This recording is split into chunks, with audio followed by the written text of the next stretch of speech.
My name is Pete Galli. I manage bands, and we are currently at our office, a company called the Management Company in Hollywood, California.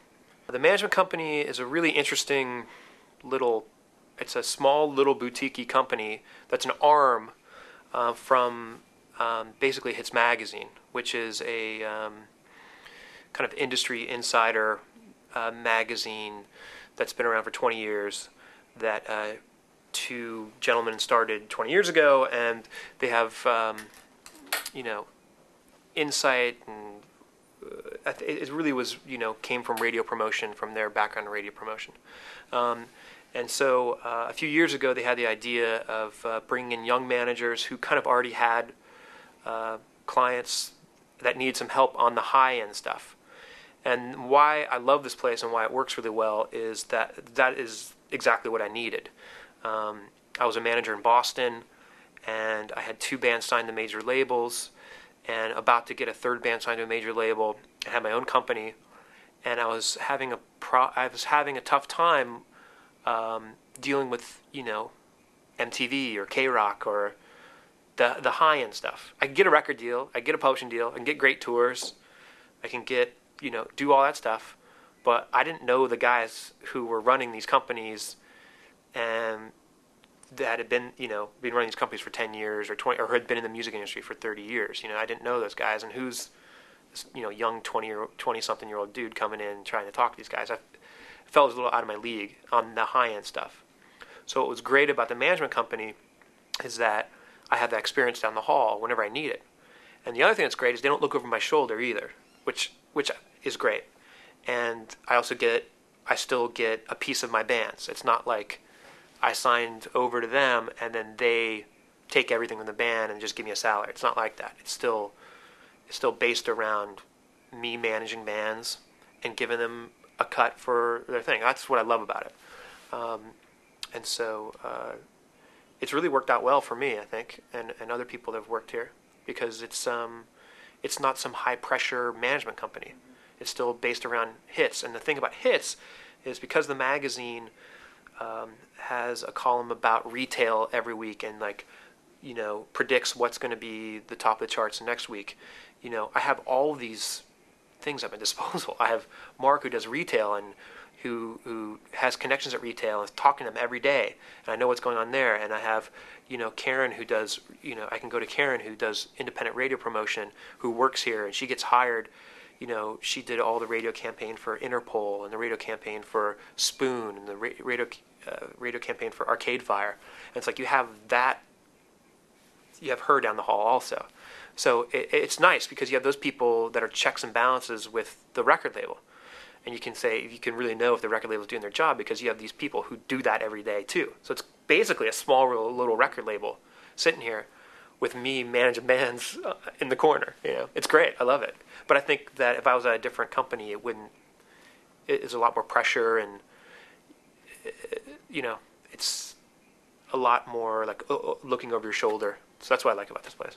What does a manager do? I think the question should be, what doesn't a manager do? It's basically everything that needs to happen for the band and the band's business. Every aspect of it. So whether it's being in rehearsal and telling the guys that it's not, something's not good, or this song should make the record, that song. I mean, it's basically consulting the band on everything artistically, which is kind of the beginning. If you took on a new band, that's what kind of you do at first, because there's not much business to do. And then trying to find the right record label, trying to find the right outlets for them, shows, finding agents, putting the team together, and then running the company. I mean, basically, a band is a company. They're the owners, the managers, the CEO, the business managers, the CFO. You have these different. It's basically run like any company is run. But I think the managers who are very successful are usually the ones that are involved in a lot of the personal side of the band and kind of in the music side and not just like by the numbers business.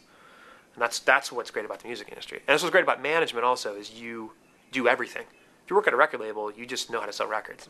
I have to deal with selling records, I have to deal with publishing, I have to deal with TV and film licensing, I have to deal with touring, I have to deal with merchandise, I have to deal with the band themselves, which sometimes is the hardest thing, where the bands don't like each other, guys in the band, or whatever. So it's everything that's involved, everything you can imagine. But it's also your ass on the line, because you're the guy who's kind of the decision maker and helps the band make decisions. So I think the secret in anything is being realistic and setting goals and like going for it. But I think that it's also, I mean, to a certain degree, I'm a salesman, and so like I try to work with bands early, and I think that's, for me, that's been my success. I think is getting. I mean, I managed Blue, Damone, and the Bravery all before they ever played their first show. So I mean, and I just from hearing recordings. So that's I don't think it has. I think managers don't have enough balls to do that. Because why would, I mean, it doesn't make any sense. It's like, that band's never played a show before. Like, why would you take them on that early? But, you got to think years past that. But you're not going to make any money for it. Like, you're not going to make any money off the bat, so no one's interested. Oh, go let those bands develop themselves. But bands can't develop themselves. They need an outside perspective. That's what people don't understand. Like, you need the one guy to be able to tell you that something's shitty. Sorry, man, that sucks. Sorry, what do you want me to do? Like, you're singing flat. Understanding the playing field, understanding the band, and then also just kind of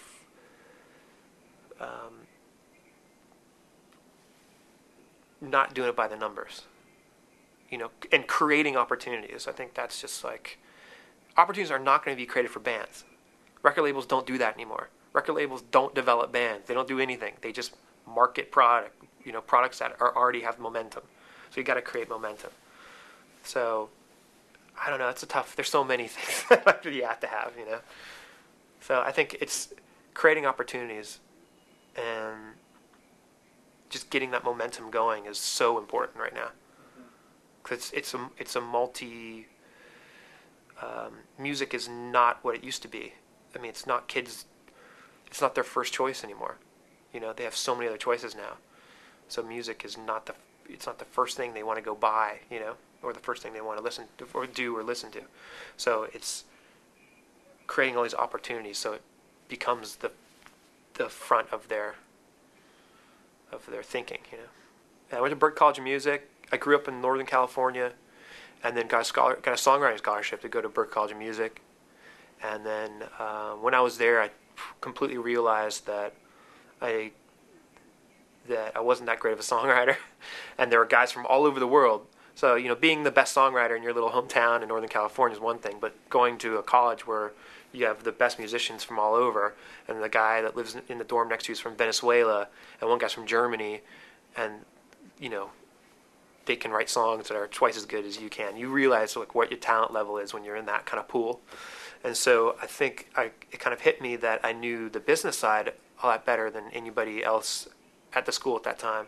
And I took an intro to music business class. And it was really interesting because they were teaching the class from a perspective that was years before. Like, the professor didn't really know what was going on in the music industry at that point, which I always tried to keep up on and knew who was in, who was out at record labels and mergers and all the crap. I always was really intrigued by that. So I think I kind of found my calling there. And then it kind of really started happening because I was a musician. I don't think most people that work in the music industry are musicians.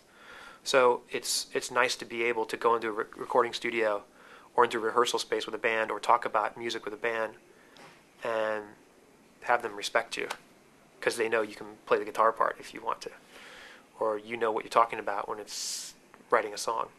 So I think that played a major role in it. So then basically I always thought about doing A&R at a record label. That was always my dream. I never thought about managing bands. And I started scouting for a record label. And I started interning for Capitol Records, and then I was scouting for a little independent label. And I knew a guy from my dorm and started managing him.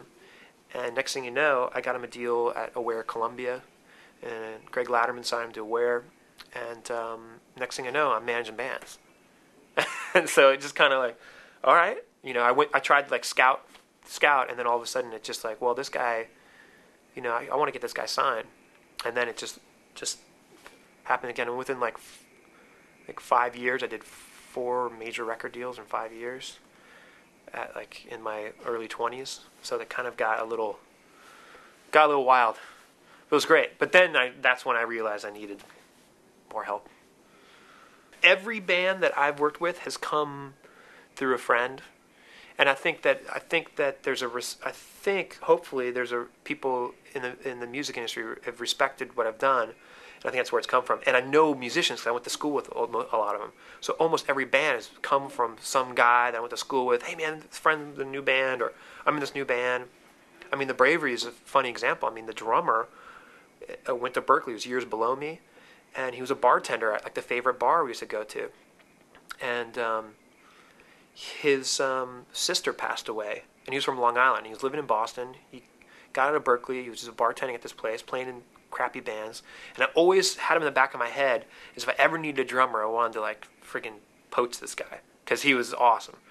And then his sister passed away, and he moved back down to Long Island. And he was literally with all of his stuff on the Long Island Expressway, miles away, like in a U-Haul from his house. And Sam, the lead singer of the Bravery, called him and said, hey man, I keep on hearing your name. Like, I got this band looking for a drummer, and I heard you're moving back to Long Island, And Sam sent him some MP3s. And then, like, next thing you know, he's back in Boston like 3 weeks later, picking up more of his stuff, and calls him and was like, hey man, I joined this band in New York. They're awesome. Let me come give you a record. So he came in, and he gave me the CD. I'm like, cool, thanks man. About 2 hours later, I put it on. First song is Honest Mistake, exactly how it is on the record. And I freaked out. I'm like, okay, they got one good song. Then I'm like, next song. It was like no breaks. I'm like, holy crap. Next song. And they gave me 6 songs, and 5 of the 6 songs are on the Bravery's debut, exactly how they were recorded then. We never changed anything. We just mastered it. We tried to remix it. We tried to fix it. To the original brilliance of it. So, I mean, that just came from a guy, But I mean, I think he had enough respect, or like knew me, or felt like he could come to me. I always say, hey man, I don't care. Like, come, like, I'll check out anything. I mean, dude, the receptionist today, the guy who like works the front desk at the management company, just gave me a CD of his band today. So like, I love it, man. I'm shit if it's good. Like the way that people find out about music, whether it's just a common person or a movie, they find out by their best friend. Like if you're gonna go see a movie or go buy a record, you usually hear maybe about it a little bit, but what's going to put you over the edge to buy that record or buy those movie tickets is some friend going, dude, you got to check us out. Like, this is awesome, right? And it's the same thing in the music industry. If some dude that I respect came to me and said, like, man, you got to check this out, I'm going to completely listen to it with totally different ears. And the same thing with record labels, same with label presidents, same thing with everybody. So that's always been my strategy of getting to those guys. I don't go directly to them. You try to create it. You try to create like this buzz so it goes to them a different way from like their best friend. So that's the analogy I've always used. Like just like calling up an A&R guy, like, check this out, dude. It's like, he's not going to check. I mean, maybe from a manager or someone like, but originally, no, I would never do that. I'd always try to get some, intern or somebody that he respects or some guys that found bands from before. You can't be unrealistic in your goals, and if you want to get somewhere, you got to put it realistically far enough away and then realize, how do I get there? It's not going to just go like this. And I remember telling you, I think it was like, if you want to climb the ladder, if you go all the way to the, there's 10 rungs on the ladder and you go all the way to 10 first, you're going to fall all the way back down again if it doesn't happen. So you just got to lay out, you're laying foundations as you go. Every great band has been that way. Just a side note, the scary thing is labels nowadays, like I would think that U2 would be dropped right now if they came out, or REM, because the first record didn't sell 500,000 or whatever, So if you really think, that's what's scary to me, because like bands like, I'm going totally on a side note, sorry, but like bands that don't get 3 records anymore, and sometimes bands break on their 3rd, 4th record, and that's what builds their career. So that's what's scary. And so that's what's made it a lot harder for my job now, is to kind of figure out a way to develop a band, but also kind of like, you got to have a hit, but be grounded also. Anyway, I went on a side note, but going back to it, like the Bravery example was great because, so Anthony, the drummer, gave me the CD. I listen to it. I freak out. I call him up, and I'm like, I gotta see what you're doing. So I go down to New York the following week. They're rehearsing down in the basement in this basement on Ludlow Street, and I walk in, and they like blew my mind. I was like, holy crap! Never played a show before. They're just rehearsing. So we went and sat down that night at a bar and put a 6-month game plan together. This is October of 2003, and I said, and then what it was, okay, man, your recordings are here, your songs are here, the way you guys look is here. You've never played a show, so all of this is cool. We got to get this up to here. So for the next 6 months, we got to play as much as we can. But being in New York, you can't play Mercury Lounge, places where labels will see you, anybody will see you, because you got to get your chops back up. So we got to go up to Boston, or we got to play these little dive places in Brooklyn. We got to play as much as we can, but not play the hipster cool places, because all it's going to take is one assistant for an A&R guy to see the band and the way you guys look, and they're going to hear great songs and see you play. They want to hear a demo, and your recordings are great, and you just shot your load too early. So we have to be realistic about getting this up to here, because until this is here, we can't really do anything. We can't let it out to everybody. So, and then in May, I want to do a residency, and I want to do every Thursday night at a small club in New York, and that's our goal, is to sell out every Thursday night, and I want to do Thursday night because that's the night the Bridge and Tunnel comes in Friday and Saturday. You want to play New York Thursday night. Everybody goes out on Thursday night. I want to play at 10 o'clock because that's a reasonable time for industry still to see you, but regular people to see you. It's that's when we'll let the Bravery out in New York. But in the meantime, we're going to keep it quiet and just have your friends come, and just start developing the band. And I swear to God, I think the band was the first band on MySpace, because they were MySpace had just kind of started, and the keyboard player was going on MySpace and put the Bravery up as a person. Didn't have music at that point. Didn't have bands sections, and so he did it just to get models to come to the show. He would write this funny little things to these models, oh, that was cute. Oh, I just checked out your MP3 on your site. I'm gonna come to your show. Oh, you guys are hot. Next thing you know, we got these hot girls at our show. Everybody starts coming to the shows. It starts kind of becoming this crazy frenzy. Then we start getting offered to open for bigger bands, and things are happening. So by May, we got this residency at Arlene's Grocery in New York. Every one of them sold out. It became, every label wanted the band because they had great recordings already. All the cliche label things, that what labels want in a band.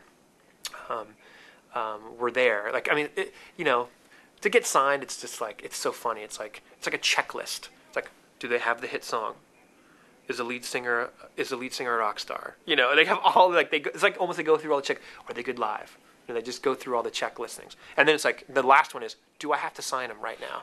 Right. Do I really have to sign him? Is someone else there? Yeah. Well, or is it going to get away from me? Yeah. Or can I just sit on it?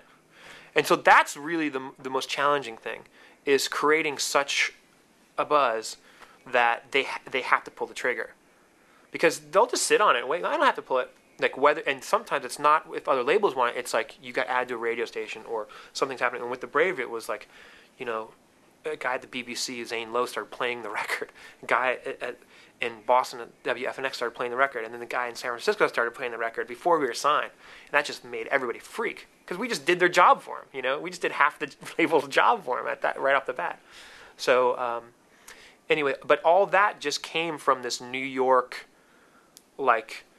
just playing these underground shows and really cool things, and then kind of the underground New York caught on to the band and started having them play their parties, and all of this was kind of part of the plan, all leading to this residency in New York. Then after that happened, after we got signed, we put the plan together to do exactly the same thing in London. So we went and lived in London in November of 2004. We got a house in London. The band lived there. They went out every night. and just totally like went to parties and then played every Thursday at 10 o'clock at the Metro in London. And it broke the band wide open and just kept on working because the band's a really good live band. And residencies to me work for great live bands because people go the next day and are at, the water cooler or whatever and be like, dude, I saw this band last night. They're playing next Thursday. You got to see them. It's like one of those things that like, and it's a small enough club to make it like tough to get into. And there's a whole strategy behind it. But that was the baby step thing the Bravery did. And it went really quickly, quicker than I've ever seen any other band happen. But we didn't, and through all the whole process, people thought it happened really fast. But it's still like we did the right things. We built it. And then the press jumped on it and everything. And then there was this huge backlash on the press. But the band still could be stable because, the big backlash on the press in the UK, so what, the band fell down like a step. Now they have a new record coming out, and it's really awesome. It's going to go back up again. It didn't fall all the way back down because we had like just sat there and like, so that was kind of the whole thing. But that's been every band I've managed. The same thing with, Damone, who still hasn't broken. They've had 2 major record label records out, and it's like they're still just like, building it really slow. I think it depends what kind of bands you manage. I think it all depends on that because and I think that's kind of the answer for a lot of questions. It's like what you're going for. My goal is I want to manage the biggest, coolest band in the world. That's my lifetime goal. Is, U2's inspiration to me. They have the same 4 band members since day one. They still debuted